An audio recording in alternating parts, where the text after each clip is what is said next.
Good morning, guys. It's Sunday.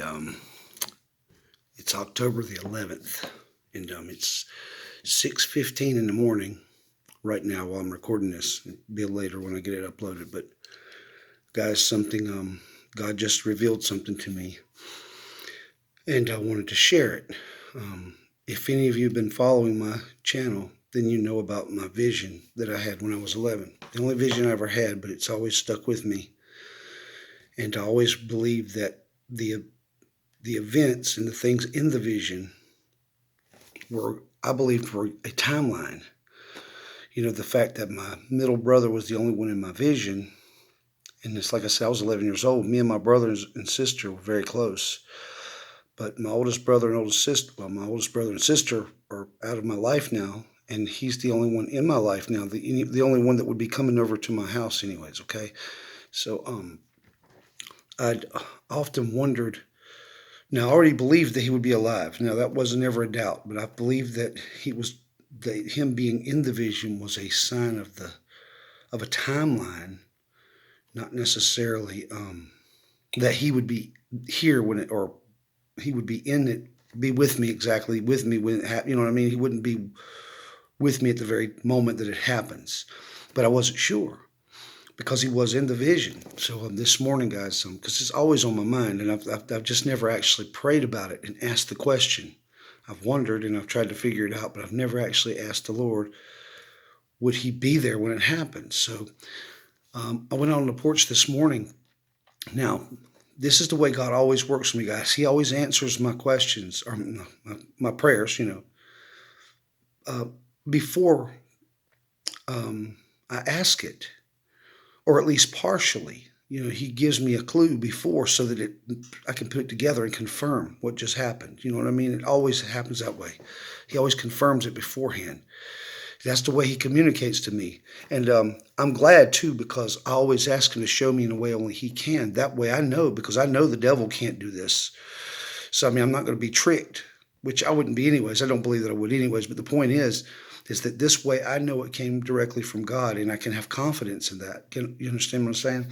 So I went out this morning on the porch, and right when I walked out of the porch, it's raining outside, drizzling, and a rooster crowed. It was like about 6 o'clock. Well, no, it was about 6:05. It's probably about a little bit over 10 minutes ago. It's about 6:05. And right when I walked out the door, I heard one single rooster crow. That was it. And I wasn't really thinking much about that, guys. But the first thing hit my mind was, wow, the rooster's already up in the rain, but I only heard the one. So I'm standing out there and I'm just thinking about, things, and, I'm wanting to ask God, when's all this stuff going to happen? But, like as usual, I'm considering what I'm going to pray before I pray it. But then it came to mind to ask him if my brother would be in my vision when this happened, or if it were just a timeline, okay? So I had no sooner prayed that prayer, and I'm standing there considering, and I've got these wind chimes that I bought from my Tractor Supply, and it has a rooster at the top, and then there's like the chimes come down, and then hanging from the bottom is another, looks almost like a medallion with a rooster inside of it. It's kind of weird looking. But all of a sudden, it was a little breezy outside, but these wind chimes don't sound very easily. It takes like a pretty good wind to blow these chimes and make them sound at all. I know, because I hardly ever hear them chime. It's got to really be windy. And it wasn't that windy, guys. Honestly, it was just a little breezy, but it wasn't that windy, honestly.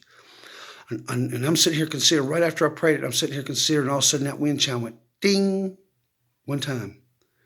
And then I look over at it and I'm thinking, was that, Lord, was that you? And all of a sudden it went ding. It was a little bit less, but it dinged twice, very clearly. Ding, it did it again.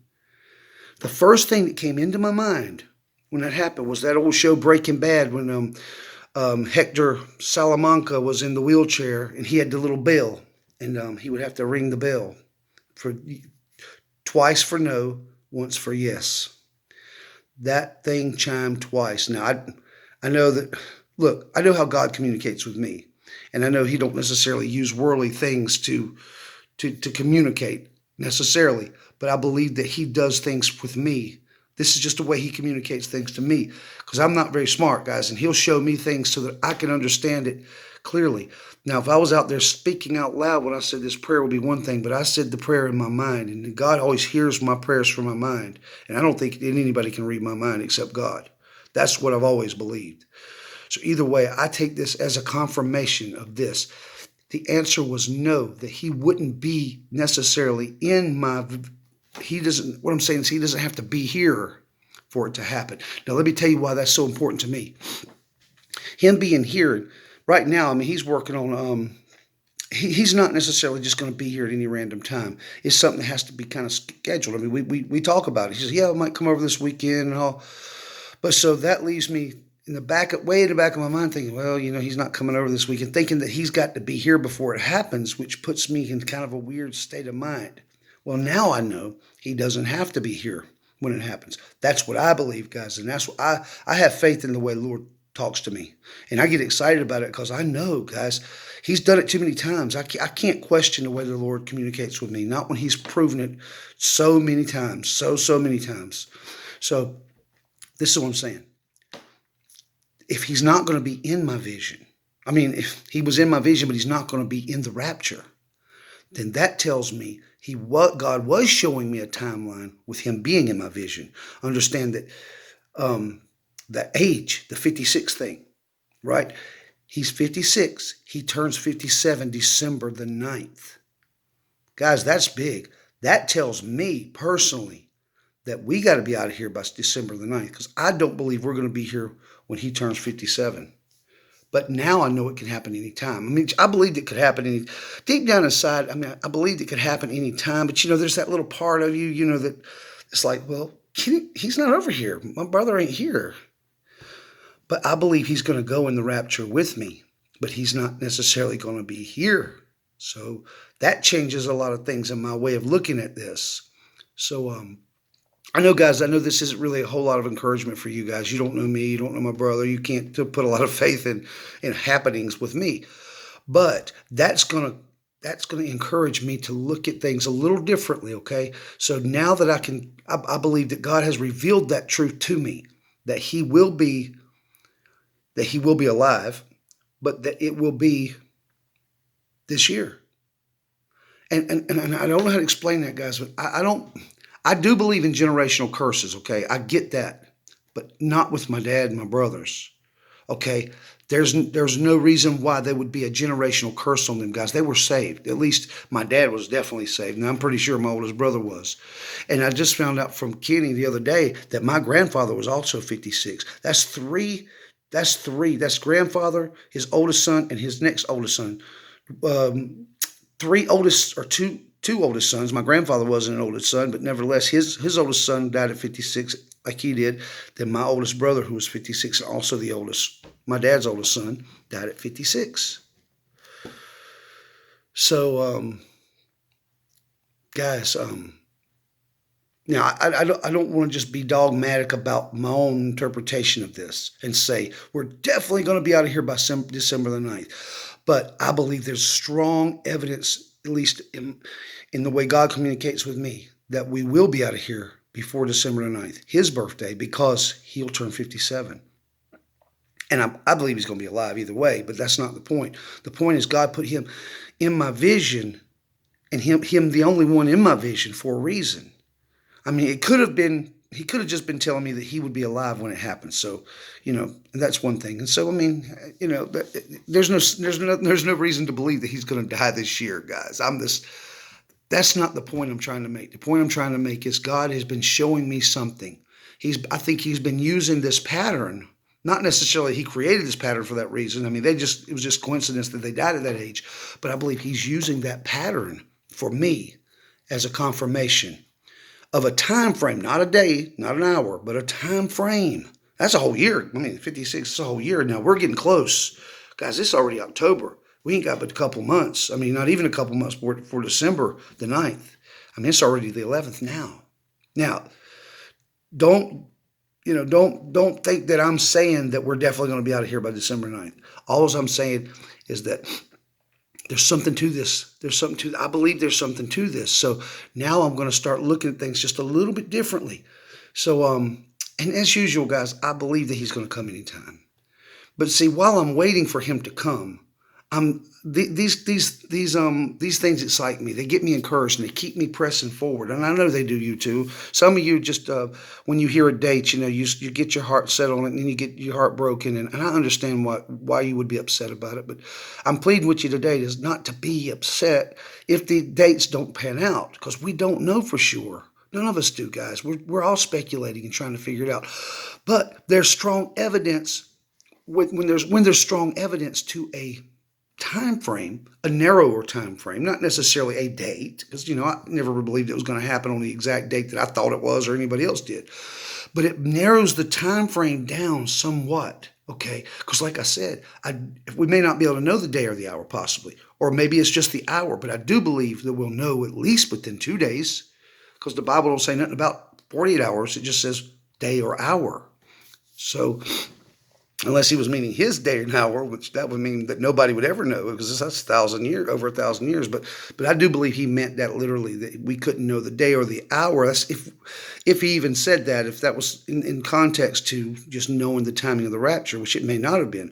But he does mention that to be watching and waiting so we would know the hour, or otherwise we would not know the hour of his coming. So I believe that once it gets closer and closer, we're gonna be able to possibly figure it out, but we're going to be right there at it. We probably won't know until it's about to happen, that it's going to happen. And either way, I think that this gives me a new way to look at it. All right. So if I know that it's possibly going to happen before December 9th, now I'm going to start looking at current events and world events. But I already did. We all have been, and we already all kind of agree that we're in a time in the world where all these things have come together, like Matthew 24 and Luke 21. All these things have come together. And then you've also got the whisperings of the Jewish Messiah, which we know is going to be the Antichrist. And if you don't know that, guys, this is simple. If you believe in the deity of Christ, and of course I do, he was God. He was 100% God and 100% man. If you believe that, Jesus told those Sadducees and Pharisees, he said, I came in the name of my Father and you did not accept me. But there's one who will come in his own name and you will accept him. Now, there might have been whispers of this before, but they're saying that they have already identified him. And I think I know why. I think he's on the scene. I just don't think he's been revealed to the world as the Mashiach. But I believe that he is already on the scene. Okay, I remember reading a post reading an article in Jerusalem Post where it said that there was a top rabbi, and I don't remember his name, and I can't find the post. It was years ago, but he said if anyone could ever bring peace to the Middle East, he would be our Messiah. Now listen, guys, Donald Trump may be taking the credit for this peace plan. He may have even had something to do with the writing of it, or the I don't know. I don't know for sure. But one thing I do know for sure is he didn't go over there and work that peace plan. He didn't talk to those people. He didn't make that thing happen. It was his son-in-law that made it happen. And I don't want to suggest necessarily that he is the Antichrist for sure. So don't get me wrong. But to me, there are more things in the Bible when it talks about the man of sin and Daniel, and there's different prophecies. Maybe soon I'll get the Bible out and we'll go into a study on that. But I don't think it's going to matter because we're not going to be here when he gets revealed either way. So, but there's a lot of things connected to this man that fits the description of this son of perdition. Now, I know that there's a lot of people that are adamant about it being Obama, and I get it. I know. I've been watching them all, but for one thing, Obama doesn't fit all the criteria. He fits a lot of them. I'm not going to lie. He fits a lot of them. And he's also a very evil, he's got this evil undertone. But I do believe he's possessed with some kind of an evil spirit or something. There's something evil about him, and there's no doubt about it. And there's others, some people believe it's Prince William. I don't look into him. I don't know. I don't have enough information about him to say either way. But there's so many people who are like being looked at or on the list of candidates for the Antichrist. I'm not looking at all those. There's only a couple, like I said, Obama. And way back in the day, back when I was looking at the other people, I've looked at George Bush, and I've looked at Clinton. I've looked at all of them, but none of them fit all the things. But guys, there is one person that does. Okay, now let's think about the criteria for the Antichrist real quick.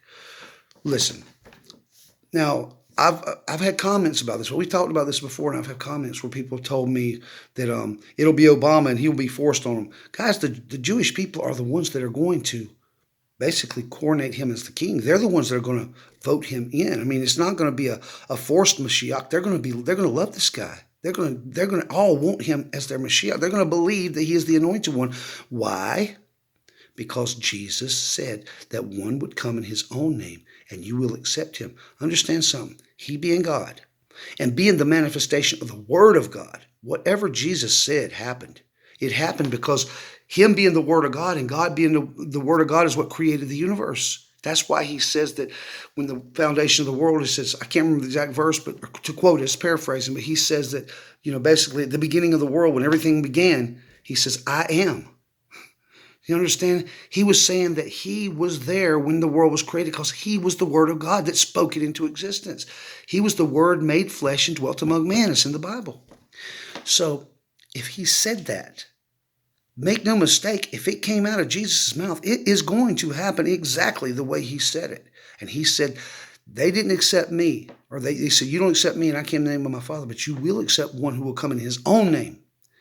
So whoever this person is, he's going to come in his own name and they will accept him. It's not going to be a forced issue. Jesus said, you will accept him. In other words, they will believe he is Mashiach. So let's just say now, I don't know who he is yet, for sure. I have my suspicion. But just think about what I'm about to say. He's got to be a Jew. The Jewish people aren't going to accept a Mashiach. It's anything less than a Jewish person, and most likely a Jewish person who is Orthodox and practicing Judaism. I mean, that's important. Guys, that's important because this is a person they believe is sent by God. They're not just going to accept some pagan belief, some person who believes in some pagan belief or some, somebody who don't believe in God at all. That don't even make sense. They got to believe that he's anointed by God. And if he's anointed by God, he's going to believe in God. Right? I mean, is there something I'm missing here? This seems obvious to me. So then there's other things. The 666 would be connected to the mark, the beast. So there's 66 connected to him somehow. Everybody's adding up his number of his name. And I get it. That's what it says. It says count the number for it is the number of a man. His number is 603 But just remember this. This person, his family purchased the 666 Park Avenue building in 1997. Paid the most money anybody's ever paid, $1.8 billion for an address because the building that they bought wasn't worth this money. They were actually talking about, in the beginning, tearing it down, and they even had plans for a tower that they were going to build there. So what was they paying all that money for? It wasn't for the address. But what's really odd is what the occupants of that building when it was purchased. Now, it was purchased with partners, but since then it has been completely bought out by the family. They own it now. And the occupants when it was bought, and as far as I know, they're still there. Now, it's possible that they're not, but I mean, I haven't looked into it lately. But for the longest time, after they had purchased it originally, with their partners, the company was called Lucius Technologies. Lucius, derived from the word Lucifer, because it means light, right? They make RFID chips and scanners. I mean, guys, you can't make this stuff up. I mean, you can call it coincidence all you want, but there is a direct connection to this, the mark of the beast and the number to this person, first of all, who also is now pretty much the spokesman for the entire family. Now you're talking about someone who is a rich millionaire real estate agent, a rich realty person, a person who's in real estate, a millionaire, who has absolute total authorization to walk into the Oval Office anytime he wants. The number one advisor to the president, and he has no political background whatsoever. No, he's never been elected, an elected official, no political background at all, no government office of any kind. But yet, here he is with this kind of power. It's been given to him. The Bible talks about the Antichrist. It says that he would be in power, but not by his own power. Because the dragon would give him power, the devil, the system, the beast, whatever, the dragon. I believe the dragon means the devil, but anything connected to the devil is a part of his system.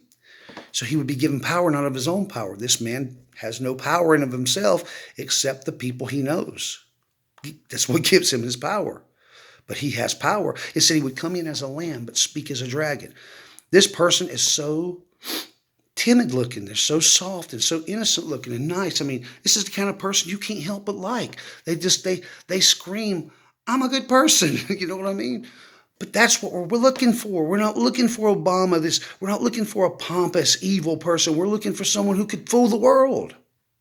We're looking for a little soft person, a little innocent looking person, because he's like a lamb. Like he comes in as a lamb and speaks as a dragon. But with his mouth, he speaks power. What he says is powerful. He's bringing peace to the Middle East. No one has ever been ever able to achieve this kind of thing, guys. I'm serious. Think about it. Right. So not only that, but it also said he would come in peacefully, bringing peace. Now listen, when they elect him as their Messiah, they're likely going to try to coronate him as king, because they tried to do it to Jesus. Not the Sadducees and Pharisees, but some of the people who actually believed that he was anointed tried to forcefully make him king. He disappeared and went up to on the mountain and hid. But they will try to coronate him as king.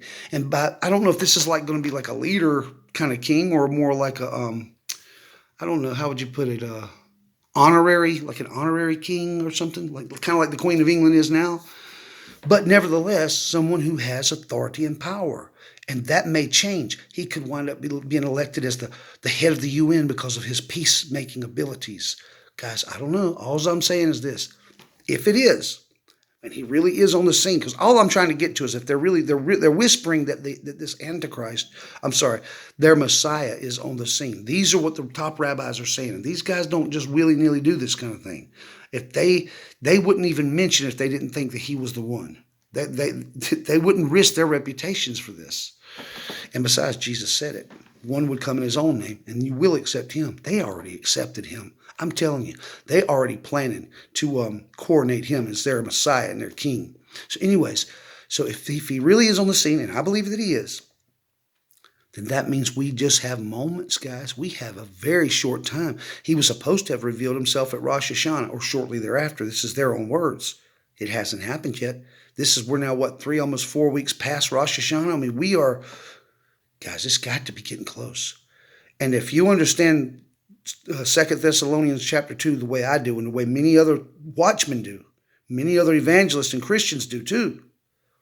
And guys, I'm 99.9% certain that that's what it means. It doesn't mean the apostasia. Falling away does not mean the apostasia of the church. It just simply means apostasia, which is departure or rebellion.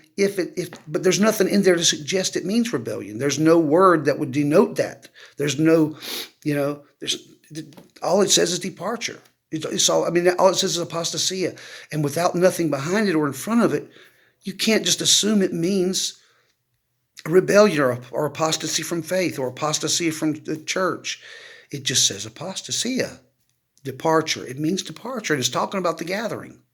We are about to go, guys. Get yourselves ready. If you haven't accepted the Lord Jesus Christ, do it today.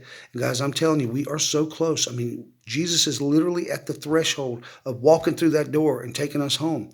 So accept him now. If you want to be saved, just believe on the name of the Lord Jesus Christ that he was the Son of God, that he lived a perfect life in our place, that he died on a cross and was raised on the third day, and that he went to heaven and atoned for our sins. Now, I keep getting a lot of comments about this, okay? So I want you to clearly understand the gospel, okay? The gospel is about belief. They say, well, what about repentance? Guys, if you come to God, okay, sincerely with your heart, and you believe that you need a Savior, then you're coming to him in repentance and confession. There's only one way to come to Christ. If you come to Christ not believing you need saved, then what would be the point? So what I'm saying is, of course you come to Christ in repentance. And repentance means to turn your head away from whatever way you were thinking before and turn towards God. It means a changing of your mind towards something else. Repenting and confessing, explaining it to God that I believe that, I'm a sinner. I'm not worthy of you. I need you. I need salvation. I need salvation. You got to know that you need it before you can truly believe that you have received it. So take it before the Lord, but believe the gospel, because it's the belief that saves you. Belief in Jesus Christ. That's what seals you. Believing in his atonement seals you with the Holy Spirit till the time of redemption, guys. I love you all, and I'll see you. I might come on here and make another video later, but this might be count for today's video. I don't know yet. I'm going to be doing some studying stuff today. So if I get something else, I may come back on here later. I love you all. Good night. Yep, bye.